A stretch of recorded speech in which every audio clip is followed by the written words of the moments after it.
Welcome to Wealthy Muslim Woman Podcast, a resource for Muslim women to learn about money, how to create it, grow it, and to protect it. Money's easy. All that's needed is the right mindset. I'm your host, Dr. Saima Ali, with life coaching tools to truly help you create wealth in all areas of your life. Hello, welcome to another episode of Wealthy Muslim Woman Podcast. And first, couple of announcements. One, this may be my last episode for a little bit. Alhamdulillah, I am 35 weeks pregnant, and I just want to dedicate the next month I have with my kids, spending time with them, and then after that, just taking some time to spend it with a new baby, and of course, just healing my body and connecting with myself again. And of course, adjusting to be mama to 3 little babies, so 5 and under. So inshallah, just taking some time for myself and my family and just adjusting to the new life.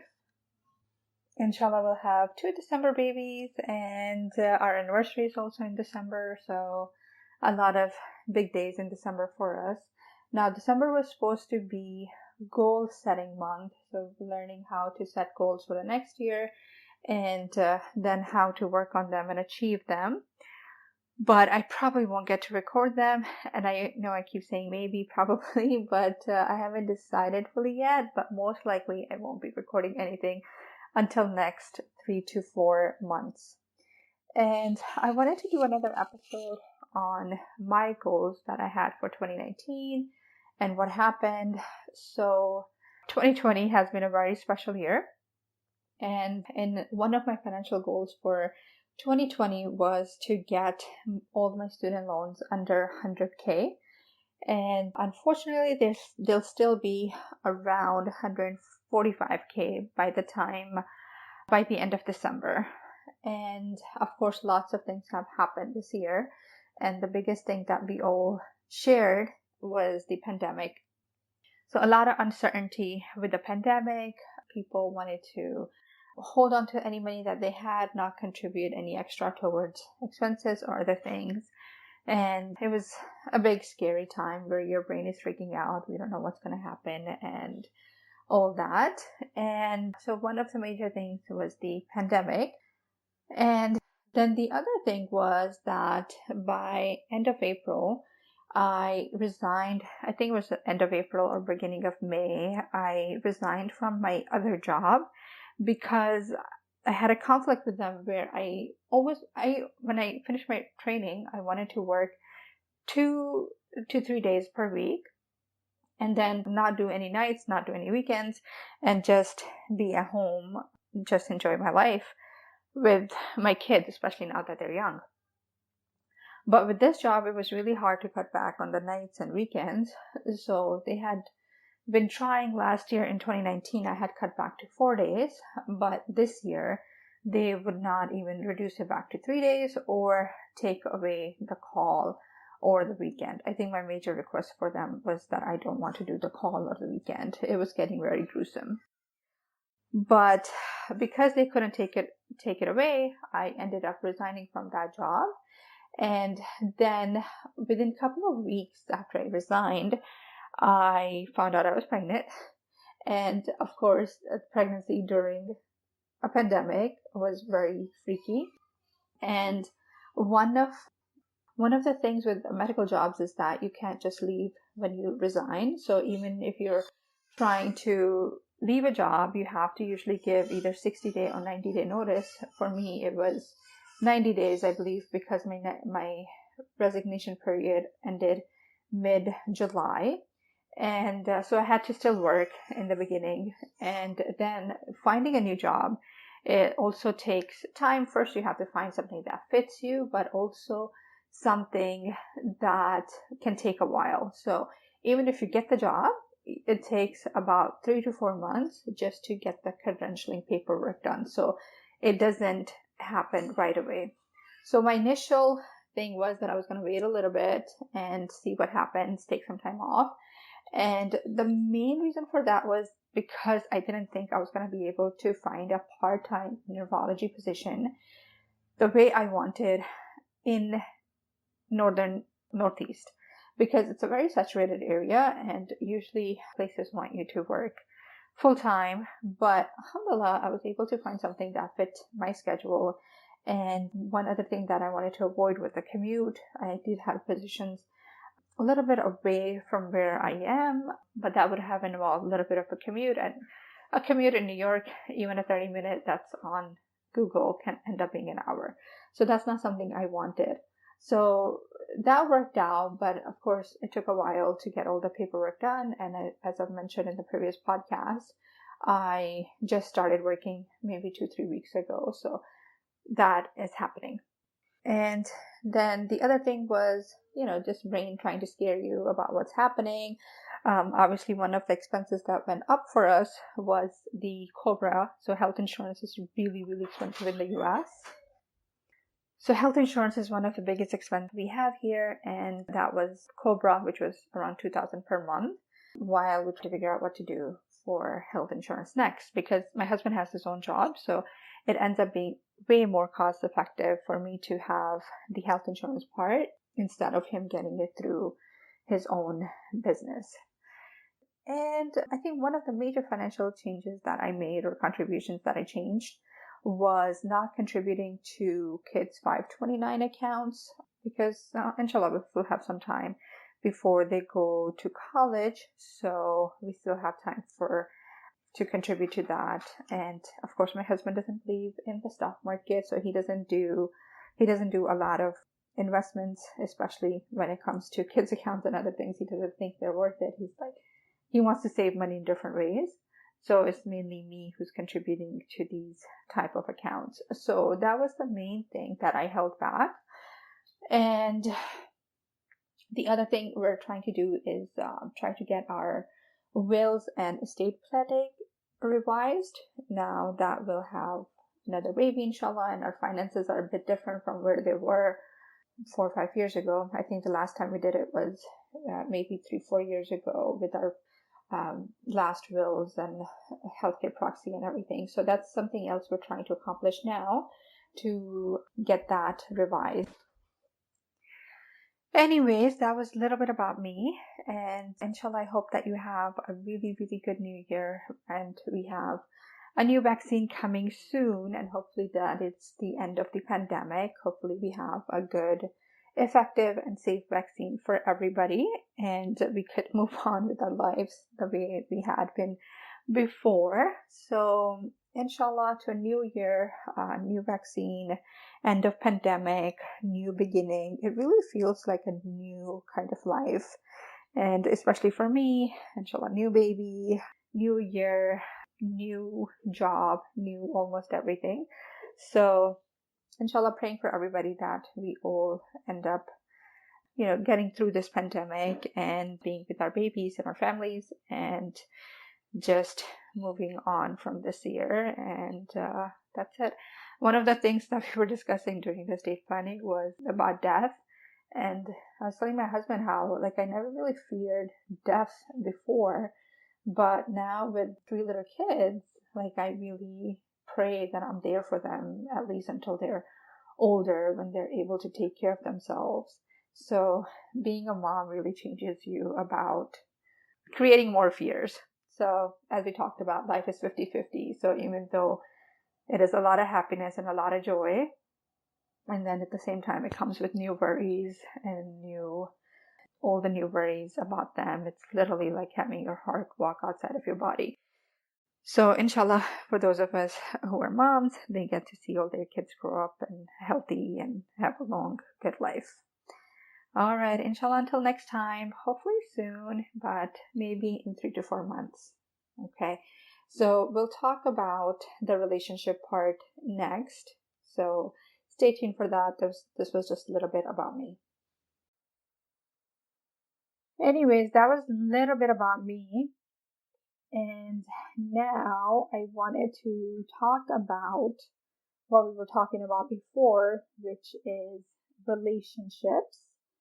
And I mentioned I wanted to talk about something called the manuals in this episode. And I also wanted to talk about self-love, but I don't think I'll have that much time in this episode. So basically, when we have manuals for ourselves and we have manuals for other people. This is basically what our brain tells us how we want others to behave so that we can feel better. So the other person should do this or that, take out the trash, buy flowers, compliment, and that is going to make us feel better. And of course, when we are depending on another person for how we feel, we are going into emotional childhood, as we discussed in the last episode. And we don't only have manuals for other people, but we also have manuals for ourselves. We have a lot of expectations of ourselves. So we want us to do certain things, wake up by a certain time, exercise number of days in a week, whatever task that we think will make us better, we expect that of us. And if we don't do it, if we don't exercise, if we don't eat right, if we eat sugar that we think we should not, then we end up really beating ourselves up and really feeling bad about it. That how can you do that when you know you should not be doing it? And in terms of manuals, I wanted to talk more about in a marriage situation. So, it's like how our husbands should behave so that it'll make us feel better. So it's so funny. So me and my husband, we have weekly kind of business type of meeting where we discuss what we're doing, in terms of business, like are all our documents in order? Is something that needs to get done? Is that getting done? And last week he just asked, he's like, we should make a list of what our expectations are of each other. Like what will make you happy that I could do. So it was really interesting that I was working on this concept, and he doesn't know I was working on this concept. He doesn't listen to my podcast or anything. That he just asked it out of nowhere, and I was like, oh, the life coach I follow, like Brooke Castillo, she talks about this concept. She calls it the manual.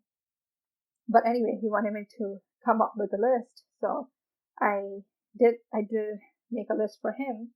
So some of the things that were on the list were, he should come home on time, and he should call if he's going to be late, and he should discuss with me before making any plans. A lot of times, so he forgets or whatever. So his friends will make a plan, even if it's like family plans many times. So it's like many times, okay, we're gonna gather together as families, and he won't even remember or tell me till like an hour before or 2 hours before, oh, we're invited here, we should go. So it just skips him that he has to share that stuff with me. So discuss with me before making any plans, and then compliment more often.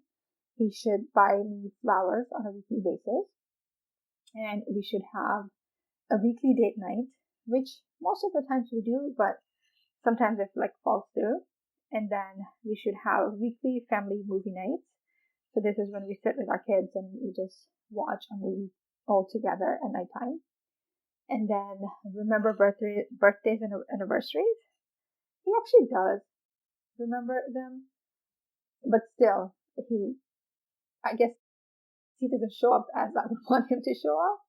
So, but he knew the dates. And a lot of times I remind him before to like, oh, by the way, our anniversary is coming next week. So this was kind of a reminder for him that, hey, our anniversary is coming in a week, December 5th. So I kind of have to like tell him. Now, so we can have manuals for other people, right? So we want them to behave in a certain way, do certain things for us. But the problem is that people are not good at following manuals. People don't like following manuals. They can forget, or they just don't want to do certain things. And the problem comes in, and this is where a lot of therapy falls into as well.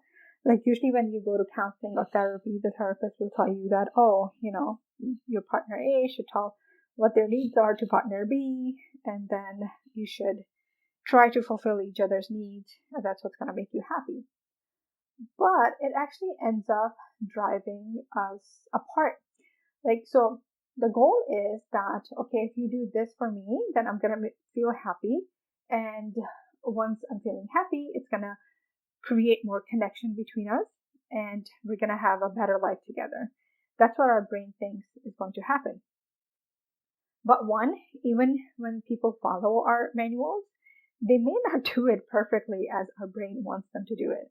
So let's say I want him to buy weekly flowers, but he may get flowers that I don't really like, or maybe I'm having a bad day and unexpected. Like last week, he bought me flowers and I was like, oh, so you got COVID flowers? And he was like laughing at it. He's like, I knew you were going to say that. And, it's just like whatever is going through our brain at the time, we can say those things that come out, which will probably not sound right or good or appreciative. So other people don't always do the things that we want them to do the way we want them to do. And so that's the biggest thing. And then, of course, they may not do it, right? They may not want to do it. So this whole week, he is playing pickleball. So they got this, holiday week or something, and that's what they're doing, with limited group of people that they hang out with, and that's what's happening. So we're not going to have a movie night and we're not going to have a date night. And then this week, he did not have his manual or his expectations of me written down, even though he said, oh, he expected me to have it. So, and obviously I did, but his response was, oh, this week is supposed to be your turn and next week will be mine, even though we were both supposed to have it done this week. So other people will not, do it right, or they'll forget and they won't do it.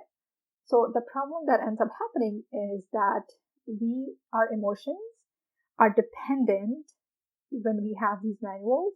We want them to do these things and then tell them, then basically our emotions are dependent on them, as we talked about last week with emotional childhood, that if they do these things, then we'll feel happy. And if they don't do these things, then we'll feel miserable and sad. So this is when we end up giving all of our power, all of our control to the other person.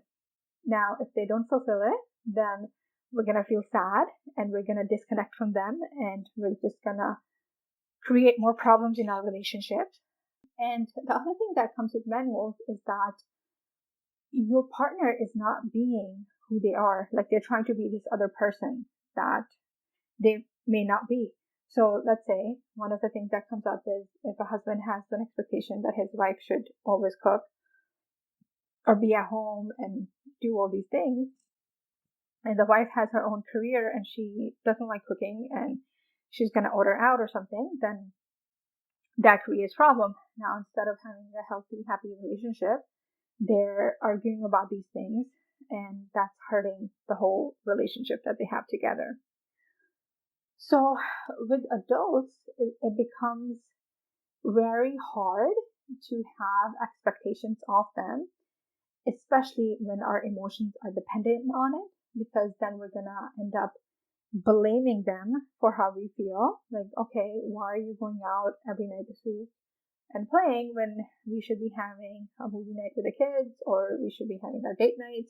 Like, those are the things that we put on our agenda. Those are the things that we need to be doing. So why is this changing now? So this way, I'm feeling bad. I'm relying on him for my emotions, and he's not following my emotional. And even if let's say he, doesn't do what he wants to do, which is go and play outside, then he's probably not going to be there all himself, right? He's going to have some resentment, like, I have to be here when I want to be playing outside. So it creates more disconnect. So the opposite of having manuals is really allowing others to be who they are. And this way, we really get to experience who they are as their real, authentic self. And the opposite actually happens. We think, we're going to be miserable, we're going to feel bad, but our emotions are not hanging on our expectations of them. So when our feelings are hanging up on their expectations, then we feel sad, we feel bad, and we lose up all our power. And, so we can still have the expectations that, okay, I want him to buy me weekly flowers, but I'm not going to be dependent on that to feel happy or sad if it does or doesn't happen. And so that kind of helps. Now, the other thing is that we usually do have rules and expectations of our employees if we are a business owner and of our kids who are growing up. And the best thing to do is basically the same thing. You can have those rules for them, but don't tie your emotional life into it. So you can have a rule that your child has to be at home by 10 o'clock or they have to clean their room and they have to do these other things. And if they do not, then what the consequence will be that they won't get their iPad for a week or whatever it is. So we can make those rules and follow with our consequences, but not feel upset or, happy when they do those things, and just show up as a loving parent for them. So our manuals for others actually make us feel horrible because others will not always follow our manual. They're going to be who they are. And it's really hard to try to follow somebody else's manual and try to be who they want you to be. And we don't like doing it. So obviously our partners, other people, don't like doing it either. Most of the time what we're seeking is acceptance and love and connection and approval from others. And when we are depending on others for all this, then we are in the emotional childhood that we talked about in the last episode, and we are miserable. We're not happy. We are dependent on somebody else to make us happy or to make us feel better. And that never works. But the thing to remember is that all of our feelings are caused by our thoughts. Other people cannot make us feel loved. They cannot make us feel more connected. They cannot show us more acceptance unless we show all that to ourselves. And as I mentioned, like we have manuals for ourselves, and the way they show up is that, okay, I'm going to love myself and I'm going to approve of myself if I do this, this, or this. And if I don't do it, then I think I'm not worthy of love and I shouldn't, I beat myself up and I cry about it. And which is the opposite of really accepting ourselves and loving ourselves unconditionally. And whenever we want the instant connection with somebody, whenever we want them to do this right now so that we can feel better, we actually end up losing bits and pieces of that relationship. And we have to think about it in the long term. What exactly do we want in the long term? So for me, I want our kids to grow up with two parents household. And when we are old, I want to grow old with somebody and we are together and looking at the sunset or something like that. So the long-term goal, sometimes you have to look at and not be so connected or not be so dependent on what you want in the short term. And obviously, relationships are not guaranteed with other people. Things can happen, things can fall apart, but we can decide from a conscious decision as an intentional decision to move on and still love the person we were with instead of hating them and resenting them and making them the reason for our misery. So that's all I had for today, and I hope you have a wonderful new year. I hope we have a safe and effective vaccine soon, hopefully within the next month or two. A lot of good news coming from there, and I pray that this pandemic is behind us and we have a wonderful new year and wonderful new 2021 and a new start for all of us. Okay, inshallah, until next time, hopefully within 3-4 months, I'll speak to you soon. Okay, bye.